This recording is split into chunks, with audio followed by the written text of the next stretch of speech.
Pernikahan beda usia S3. Bab 001-254. Papa bilang mau pindahin sekolah anak-anak. Gibran juga ya? Tanya Alex pada Stella ketika mereka sudah sampai rumah. Sebenarnya Cindy sangat melarang cucu cicitnya itu pulang karena bagi wanita asal Rokan Hulu itu, kebersamaan teramatlah penting. Rumah Bayu dan Cindy sangat besar, hampir melingkupi satu blok pada perumahan. Sedangkan putra mereka hanya 2. Jadi akan sangat kesepian sekali jika masing-masing pulang ke rumahnya meskipun masih ada keluarga kecil Andika, namun yang namanya orang tua lebih suka jika anak cucunya berkumpul di rumah. Tapi mau bagaimana lagi, baik Boril maupun Alex mereka sudah punya rumah sendiri, tapi dengan catatan harus sering main ke rumah besar. Lebih apapun keadaannya mereka harus tetap bersama, itulah yang ditanamkan oleh Bayu dan Cindy pada anak cucunya. Iya mas. Aku juga setuju kalau Gibran ikut pindah sekolah, jawab Stella. Memandang wajah putranya yang tidur lalu ditaruh perlahan keranjangnya oleh Alex. Stella selalu ingin tersenyum jika melihat wajah Gibran yang persis sang ayah. Bisa lucu namun tegas di saat bersamaan. Nanti nangis sama Zia, goda Alex yang membuat Stella tertawa. Keduanya berjalan beriringan keluar dari kamar Gibran. Gibran tuh sebenarnya gak cengeng loh mas, tapi aku aneh cuman diledekin sama Gazi aja dia bisa langsung najis, padahal kalau sama teman-teman yang lain dia nggak gitu loh. Aduh Stella. Alex terkekeh lagi. Bukan takut sama Zia. Mungkin Gibran itu setiap lihat Zia jadi ingat sama Nona nya, Tante Riani. Tanya Stella lagi yang diangguki Alex. Gibran lahir di keluarga multi etnis yang membuatnya punya panggilan tersendiri pada anggota keluarganya. Jika menyebut orang tuanya dengan ayah bunda, maka pada Bayu dan Cindy, ia memanggil Eyang. Mbah pada Rani Mariani dan Slamet serta Nono dan Nona pada Boril juga Aprilia, kakek dan neneknya. Nah, pada Andika serta Riani, Gibran pun menyematkan panggilan yang sama pada mereka. Nono dan Nona. Tante Riani sama Om Andika itu emang nurunin sifat mereka ke Si dan Zia.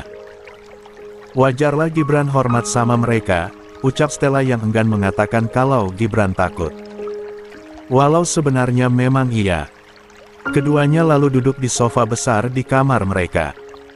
Kebiasaan mereka sebelum tidur adalah mengobrol meski hanya sebentar tentang hari ini.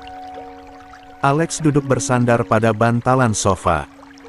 Sedangkan Stella malah menaikkan kakinya lalu kepalanya tidur di atas paha Alex. Alex hanya terkekeh. Meski sudah menjadi ibu, Stella masih terkadang manja padanya. Alex meletakkan tangan di atas kepala istrinya lalu mengelusnya lembut. Mas kerja lagi di perusahaan papa? Tanya Stella. Alex tersenyum, iya. Nanti capek loh disuruh-suruh papa. Diomelin juga, canda Stella. Alex terkekeh karenanya. Justru kalau jauh dari papa mas gak bisa kayak hampa gitu hidup mas, ucap. 2. Nya yang dibalas tawa dari Stella. Mesti abis ini papa protektif banget sama Mavi ya mas. Lamunan Stella pun melayang pada tahun-tahun kemarin. Aku salut loh sama Mavi, padahal mereka nggak saling cinta pada awalnya pas nikah. Usianya juga beda jauh banget. Papa sama Pak Fisal sama Nono Antonio itu cuman beda beberapa tahun tapi Mavi bisa secinta itu sama papa, ucap Stella.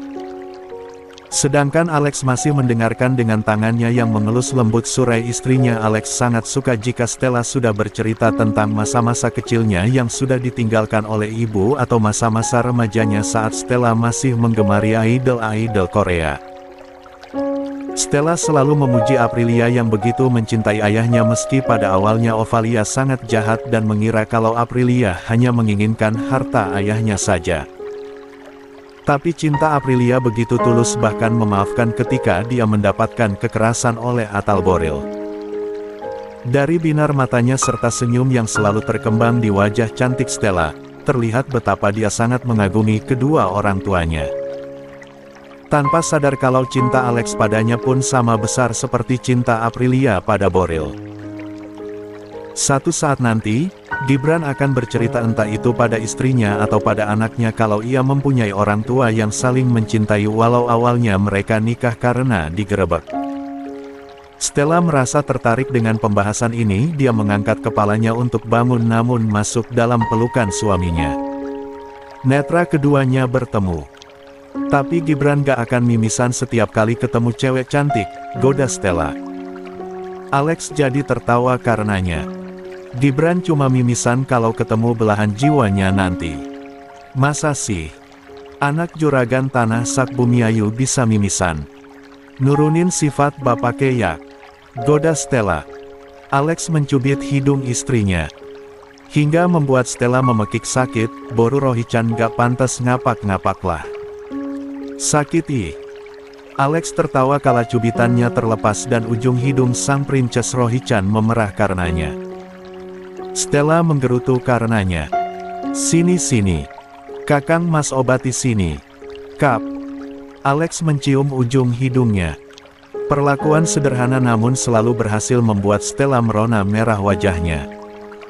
Sang suami, Alex Sarjono memang tidak pernah menyatakan terang-terangan cintanya seperti sang papa atau larik bagian Rohichan yang selalu mesra dengan Mavi dimanapun mereka berada. Tapi Alex Sarjono adalah tipe laki-laki bertanggung jawab yang bisa menempatkan rasa kasih sayangnya pada istri dan anak tanpa harus diketahui orang lain namun bisa membuat nyaman keluarga kecilnya. Stella lalu memeluk lagi suaminya itu. Mas belum mandi loh, ucap Alex namun memeluk juga istrinya. Biarin, aku mau gini aja. Sampai pagi kalau bisa. Alex pun tak bisa menolak jika sang istri mulai bermanja padanya. Ia bersyukur meskipun Ovalia berasal dari keluarga yang berada dan terbiasa dilayani seperti Tuan Putri namun Stella sangat menurut padanya bahkan untuk sementara tidak melanjutkan lagi kuliah hanya demi fokus mengurus buah hati mereka. Stella bilang jika Gibran sudah bisa ditinggal sekolah, sudah bisa berangkat hanya diantar oleh sopir, maka baru dia akan melanjutkan kuliahnya lagi. Sebuah keputusan yang sangat Alex. 3. Hargai. Terkadang memang jodoh tak bisa ditebak datangnya. Ia tak menyangka hanya dari sebuah penggerebekan di dapur oleh Angelina Jolie-nya Andika malam itu, bisa membuatnya berjodoh dengan putri bosnya. 10 YR Slater.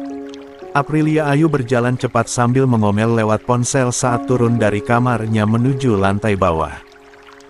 Aku mau ke sekolah anak-anak dulu sekarang mas. Jangan, mas gak usah nyusul. Biar aku aja. Iya, aku bisa selesaikan sendiri kok. Iya, aku pasti selalu hubungi mas. Ya, aku berangkat mas. Ucap Aprilia. Panggilan pun terputus. Aprilia membuang nafas beratnya ini adalah kali ketiga dalam bulan ini dia dipanggil oleh pihak sekolah. Karena Azam terlibat perkelahian dengan anak dari SMA lain. Ulangi, SMA. Demi apa? Putranya masih duduk di bangku SMP. Kalau begini caranya, wajah Aprilia bisa terlihat lebih tua karenanya. 4. Abang ingkar janji. Ucap Aprilia kecewa pada putranya ketika La baru keluar dari ruangan guru BK dan menyelesaikan permasalahan putranya. Ma. Si pendiam ini tak pandai merangkai kata jika dia membujuk maka cukup dengan memanggil ibunya. Saja, Ma. Bujuknya lagi. Keduanya berjalan keluar sekolah melewati kelas-kelas yang ramai. Saat melewati kelas di lantai dasar, terdengar suara anak murid memanggilnya. Hai Mom. Aprilia menoleh. Terlihat Ziko, putra ketiganya tersenyum lebar di pintu kelasnya. Ziko.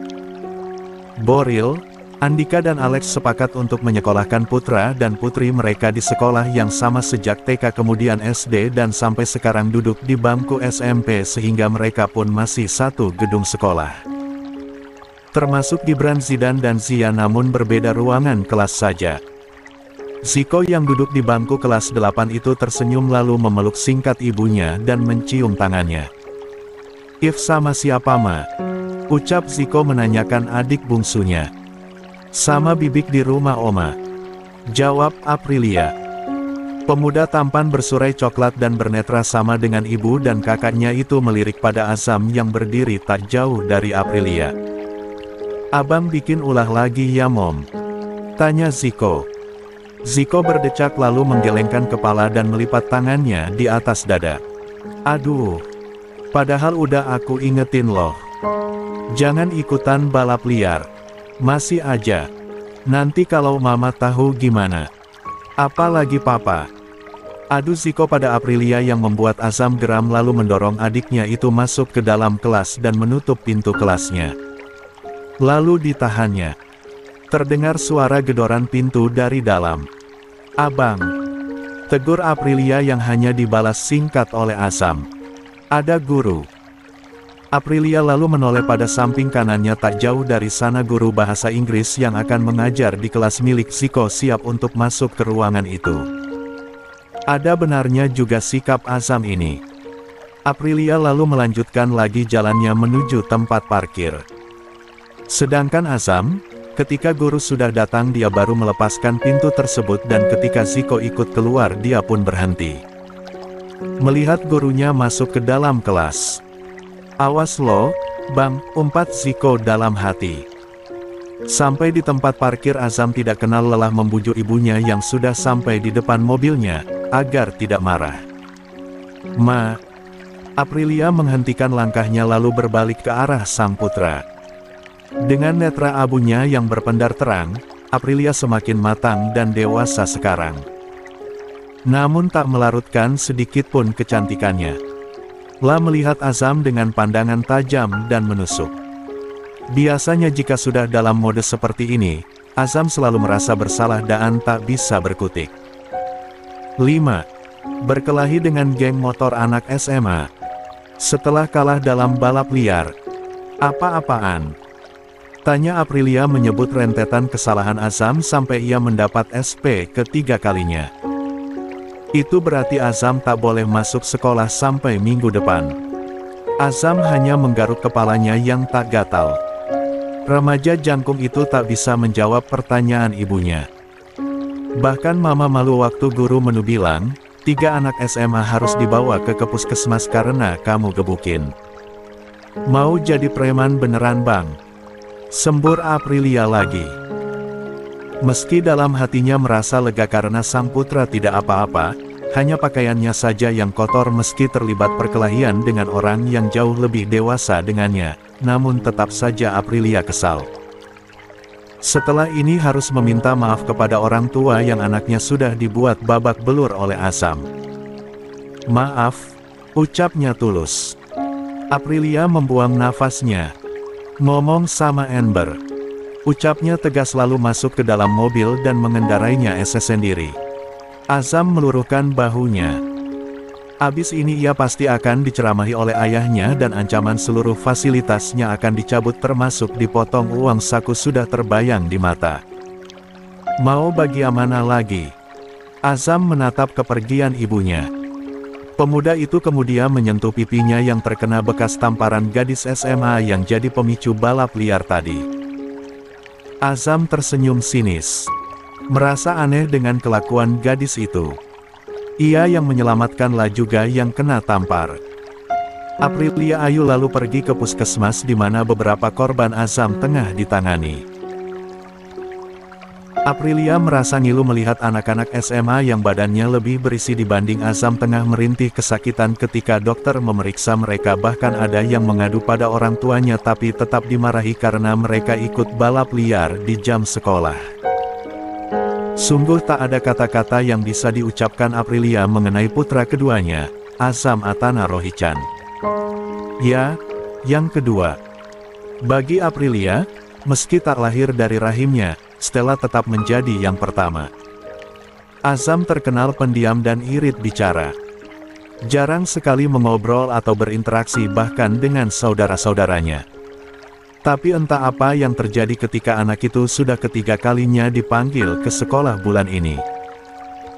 Padahal bulan besok ia sudah lulus untuk kemudian melanjutkan lagi ke jenjang SMA. Seharusnya putranya ini menorehkan prestasi tak bercela dalam pendidikannya di sini.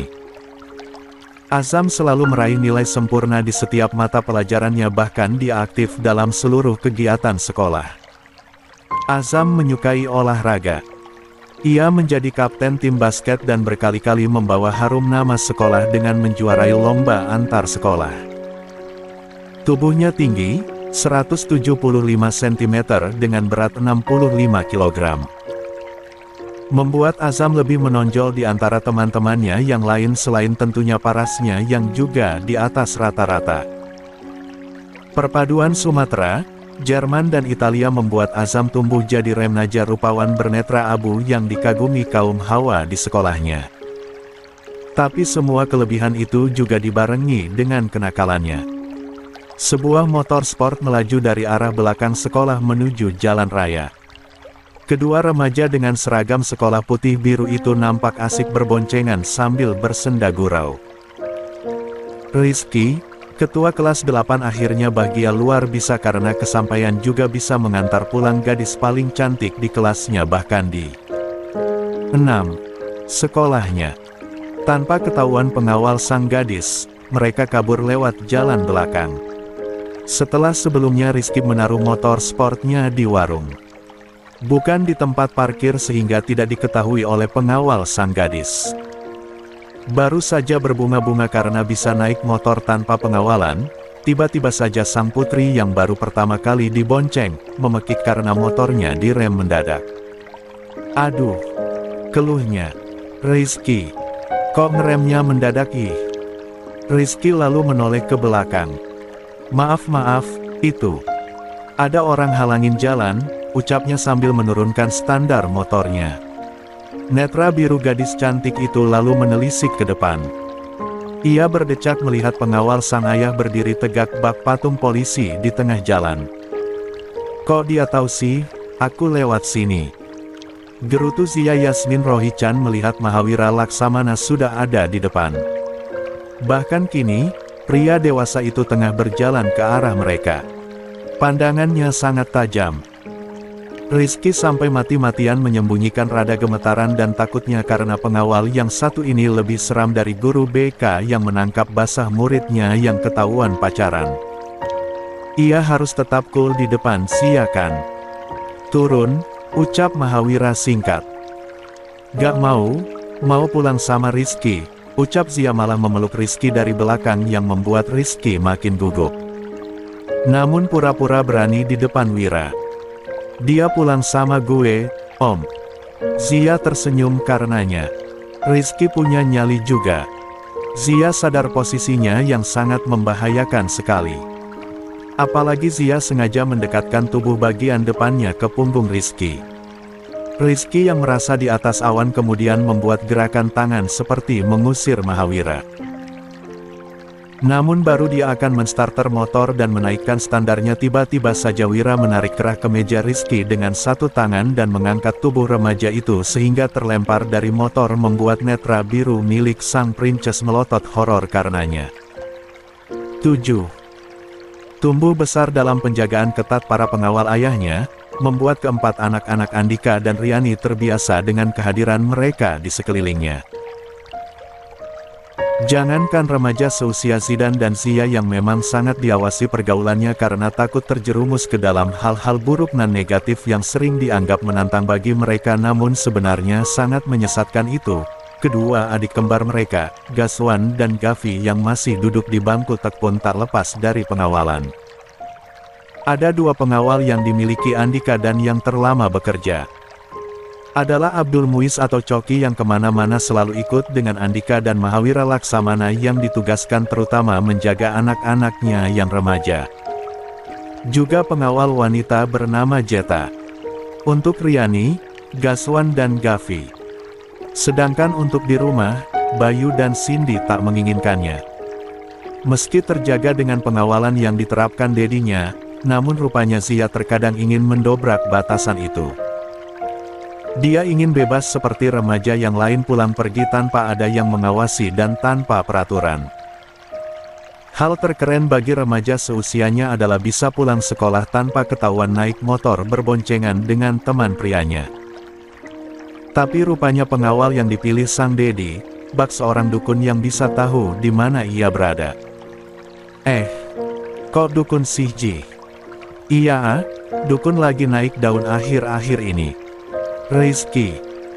Zia turun dari motor lalu menghampiri Rizky yang terlihat merintih sakit karena badannya terkena aspal akibat dilempar oleh Mahawira.